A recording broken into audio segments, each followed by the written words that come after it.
I'll be reading from my novel in progress called Meadowlands, which is about a prestigious boarding school where a sorority of girls identifies boys who sexually assault girls on campus and kills them. But first we'll start at the beginning. Mr. Cook, my geometry teacher, kicked my desk in the middle of class, jolting me awake. "Guidance office," he said, "go." Miss Talbot's office smelled like the ghost of 100 lasagna lunches, mixed with her sweet floral perfume. She sat at her desk poring over files, her short bob leaning forward, reaching for the pages. She was in her 20s, 30s, I couldn't tell. She dressed older than she was, the kind of thing you'd see on a mannequin at Chico's. I knocked on the door frame, startling her. "Come in." She closed the file on her desk and set it aside. "Madison, how are you?" I took the seat across from her. Mr. Cook sent me. "Sleeping?" I nodded. She bent over to open a file drawer, which creaked and groaned as it moved. I could hear her whisper to herself as she sorted through the items there. "There you are," she breathed, coming back up and opening the folder on her desk. I felt that sleepy, swimmy feeling coming back. I was going to need another nap and a full night's sleep. "What's going on? Your grades were so strong before and now they're slipping." I shrugged. She knew what had gone on. Not about Dad, but the rest. "I know it's hard," she started. My eyes rolled, a reflex. If I had a nickel for every time I heard that, did people really know how hard it was? Really? Did my dad know? The bell rang in the hallway.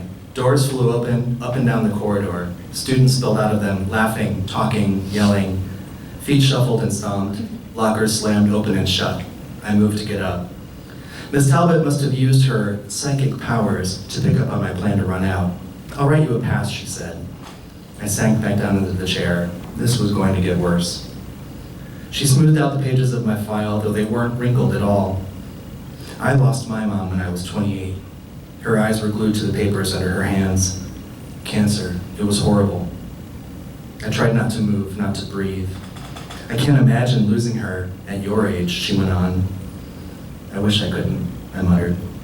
I saw frustration flash across her face. "Madison, I'm trying." Everyone was trying. They were trying so hard, and still they didn't know what to say. I was over it, over waiting for them to figure it out. I didn't need anyone's words, not anymore. Out in the hallway, other people in my school, the ones whose lives were like intact, they laughed and goofed around and lived like nothing would ever happen to them. Their voices kept rolling into the room in waves, washing over me. I kind of hated them. Miss Talbot seemed to read my mind again. "You're not like them," she said. I looked at my hands in my lap. I wasn't like them. They had hope. "You're destined for more," she added. She pulled a paper from my file and handed it to me. "Read it." It was on fancy paper, the kind you'd expect to come from the White House or something. Across the top was a seal pressed into the paper with shiny metallic ink. "Dear Madison," it began, "congratulations. We're pleased to offer you a full scholarship for tuition, room, and board for the upcoming academic year." I looked up at Miss Talbot. "What's this?" She folded her hands under her chin. Her face lit up with pride. Pride in herself. Each summer,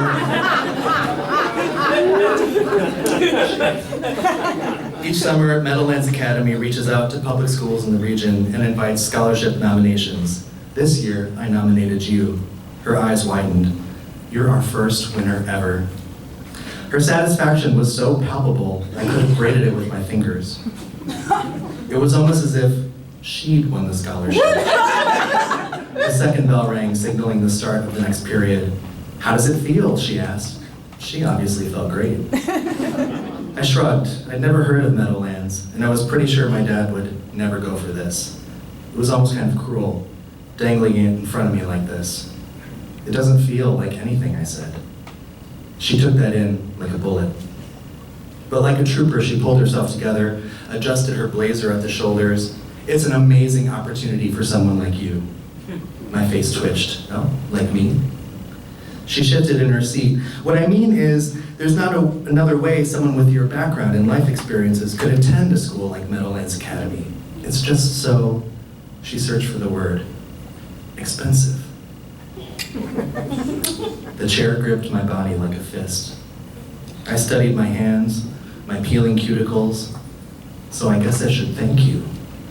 The words felt like vomit in my mouth. Her face softened. You're welcome.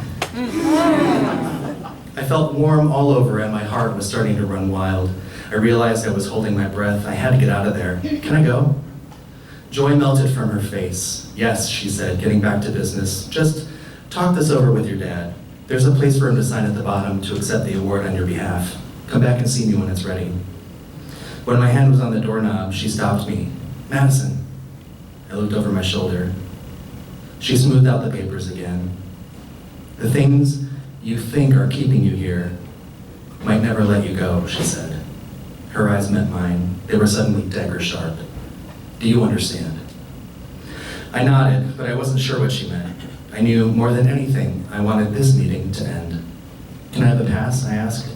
Oh! She scribbled out a little sheet of paper from a pad, tearing it off and handing it to me. Here. Thanks. I took it and left.